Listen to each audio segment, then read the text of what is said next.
crois que plusieurs personnes nous ont écoutés au niveau d'Adi, où nous avons affirmé et réaffirmé que les élections n'ont pas été loyales, les élections n'ont pas été transparentes, les élections ont été encore une fois truquées et que nous ne reconnaissons pas les résultats de ces élections.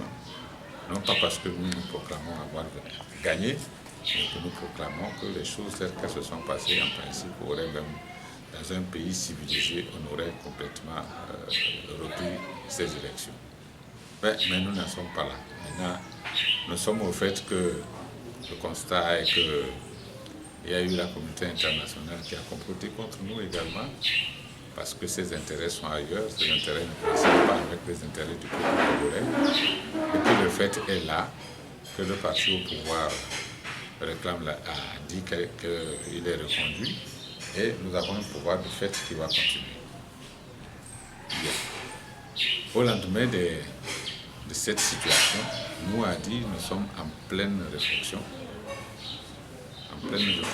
pour voir quelle peut être les perspectives pour l'avenir. D'abord, nous faisons une analyse approfondie des expériences de notre participation à une première élection présidentielle et nous nous projetons très rapidement dans l'avenir. Je crois que c'est ce qui est le plus important. Et dans l'avenir, nous pensons qu'il y a des choses à faire pour redonner du sens à la politique au Togo. Nous avons estimé que nous sommes tombés maintenant dans une crise morale. Il n'y a plus de repères pour les jeunes, il n'y a plus de moralité. La fin justifie les moyens.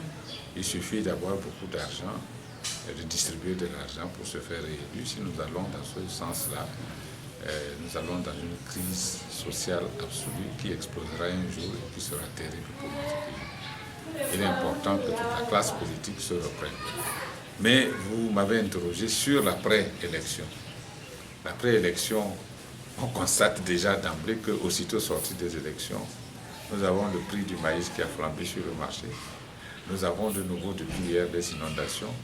Nous avons des troubles sociaux qui s'annoncent à l'horizon, de nouveau, les syndicats qui se plaignent. Et nous nous interrogeons beaucoup. Et nous attendons un gouvernement qui ne vient pas. Nous ne savons pas pourquoi. Pendant plus d'un mois, le gouvernement ne vient pas. On sent manifestement que cette élection présidentielle n'a résolu aucun problème dans notre pays. Et quel bilan donnez-vous au Premier ministre sortant? Bilan du Premier ministre sortant. Moi, dans mon souvenir des contacts directs que j'ai pu avoir avec le Premier ministre, je me souviens simplement qu'en avril 2013, avant les élections législatives, lorsqu'il y a eu des échanges, des dialogues entre l'opposition et le parti au pouvoir à travers la médiation de Monseigneur Bariga et de l'ambassadeur des États-Unis, le Premier ministre a écrit une lettre qui nous a été transmise par Monseigneur Bariga qui stipulait clairement que le gouvernement promettait une chose, qu'après les législatives, les réformes seraient faites. Les réformes, non seulement pas les réformes et les élections locales seraient faites avant le 31 décembre 2013. Nous sommes aujourd'hui en juin 2015 et nous savons tous que ces réformes n'ont jamais eu lieu. Non seulement elles n'ont pas eu lieu, mais il n'y avait même pas de volonté politique de les avoir. Et donc, pour moi, je pense que si, rien que ça, si le Premier ministre avait résolu ce problème de réforme, le Togo ne serait pas là où nous sommes. Le Togo serait sorti de la crise et nous serions rentrés véritablement dans la démocratie moderne. Eh bien, cela n'a pas été fait. Rien que pour cela, je crois que dans le cahier des charges qu'il avait en tant que Premier ministre, il y avait cette question importante des réformes constitutionnelles et institutionnelles qu'il n'a pas pu résoudre. Et rien que pour ça, je lui donne 0 sur 20 pour ce qui est de son bilan. Parce que c'est la base même de tous les problèmes togolais. Vous avez dit maintenant que depuis 2013, le 31 décembre 2013, les réformes ont été promises par le Premier ministre depuis avril 2013. Depuis avril 2013. Mais qu'est-ce qui vous a motivé à aller aux élections présidentielles de 2015? Toujours la question de relier, les réformes n'ont pas été faites, pourquoi sommes-nous allés aux élections? Nous l'avons expliqué, réexpliqué. Il y a une chose qui est certaine. Si nous n'étions pas allés à ces élections, nous n'aurions pas le droit de dire qu'elles se sont mal déroulées. Nous ne sommes allés, nous avons vu, nous avons rassemblé des preuves, nous savons ce qui s'est passé réellement et nous continuons de dire en réalité, même notre code électoral tel qu'il prévoit la question du contrôle des élections ne va pas jusqu'au fond. Parce qu'en réalité, qu'est-ce que la CENI et la Cour constitutionnelle font après les élections? Toutes les deux se contentent uniquement des procès-verbaux. Sur l'analyse des procès-verbaux, on a vu déjà les anomalies qu'il y avait. Il y a eu de grosses anomalies qu'on a remarquées sur les procès-verbaux. Mais on n'est pas allé au fond pour voir d'où viennent ces anomalies. Je prends un exemple que je répète toujours. On a trouvé des spécimens de bulletins de vote votés et mis dans les urnes. Et ça a été signalé sur un procès verbal. Qu'est-ce que la CENI, qu'est-ce que la Cour constitutionnelle s'est contentée de faire? Ils se sont contentés de dire, oh, il y en avait 7 ou 6, on les a enlevés. Et de toutes les manières, ça ne pouvait pas influer sur le vote. C'est faux. J'ai toujours dit la présence de bulletins de vote prévotés, qui sont des spécimens dans une urne, ça signifie qu'un parti a organisé des systèmes de prévote. Des gens allaient dans les urnes avec des bulletins prévotés.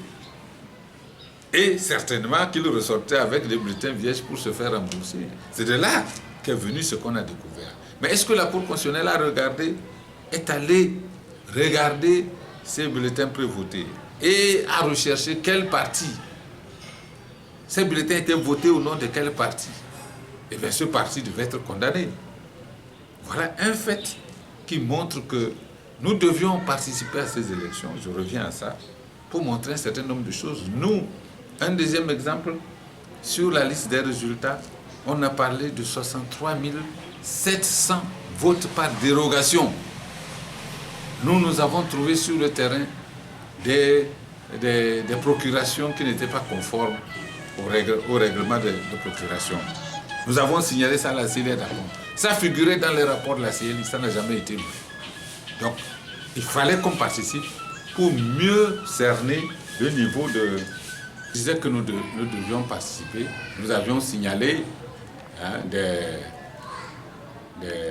procurations non conformes. Ça a été signalé à la CENI d'accord, mais on n'en a pas tenu compte du tout. Et cette colonne de 63 700 votes par dérogation a disparu entre ce que la CENI a dit et ce que la Cour constitutionnelle a dit. La Cour constitutionnelle a supprimé cette partie-là, qui manifestement était importante, parce que ça fait plus de 3,7% des voix. On ne peut pas faire des votes par dérogation jusqu'à ce tour-là. Ça aussi, ça montrait qu'il y a eu des violations du code électoral. Eh bien, nous avons participé pour mieux comprendre comment est-ce que ces systèmes de fraude se manipulaient. Nous avons compris comment ça a été déloyal. Nous le dénonçons avec raison parce que nous avons vu ce qui s'est passé. Si nous n'y étions pas allés, nous n'aurions pas pu le dire.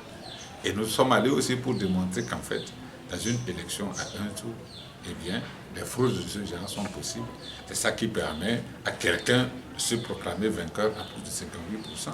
Si dans une élection à un tour où les candidats sont mis sur au même pied d'égalité, en réalité, personne ne peut dépasser 50%. Oui, docteur Kampadji, la fois passée à Accra, le Togo et la Gambie ont refusé de signer le cahier de charge de limitation de mandat. Et vous pensez que les réformes dont vous avez tant demandé dans ce pays, est-ce que vous pensez que ce nouveau mandat du président, vous pouvez avoir cette réforme que vous avez tant demandé? De toutes les façons, le peuple togolais doit savoir une chose. Toute personne qui va au-delà de 10 ans de pouvoir devient de plus en plus dictateur. Cela ne m'étonne pas de ce que les journalistes ont rapporté de la réaction de Faure. Mais j'ose lui accorder le bénéfice du doute. Parce que dans le communiqué final sorti de la CEDEAO, on n'a pas mis dedans qu'un pays s'est opposé à cela. On a mis tout simplement qu'il est entendu que tous les pays vont aller vers la convergence constitutionnelle, la convergence des constitutions démocratiques. Or, en cette matière-là, il ne reste que le Togo et la Gambie en Afrique de l'Ouest. Il n'y a que eux qui doivent faire des efforts pour aller vers la convergence. Donc, en réalité, ça s'impose à eux. Maintenant, il est évident que cela ne l'arrange pas parce que dans ses intentions, c'est un pouvoir à vie. Et quand on lit les engagements qu'il a pris avant les élections présidentielles, il n'y a pas de réforme là-dedans. Il a mis tout simplement renforcement de la démocratie. C'est un mot vague qui ne veut rien dire. J'ai lu ses engagements. Cela ne ressort pas aussi clairement que nous a dit lorsque nous avons dit si nous sommes élus, la première des choses à faire, c'est le chantier des réformes. Ce n'est pas apparu dans son programme. Or, il a été élu avec son programme. Il peut toujours se dire qu'il n'est pas lié par ce que nous parlons de réformes, puisque lui, il ne l'a pas mis dans son programme. Et donc, quel est le danger de cela? C'est que nous rentrons dans une nouvelle dictature. C'est ça que les gens doivent comprendre. Et tous ceux qui ont milité pour ce nouveau mandat s'apercevront très vite que la dérive dictatoriale va s'accentuer lorsque une personne pense qu'elle est la seule capable de diriger un pays et qu'il n'y a personne pour la remplacer. Ce sera la dictature. Et quel profil vous avez pour le nouveau gouvernement qui va sortir bientôt? Je n'ai pas de commentaires sur le nouveau gouvernement qui va sortir. Je ne fais pas partie des gagnants. Je ne fais pas partie des gens qui s'intéressent à entrer au gouvernement. Donc, je n'ai pas de commentaires à faire sur le profil du gouvernement. Quel mot vous avez à dire au peuple togolais en ce moment? Au peuple togolais, nous disons de garder espoir.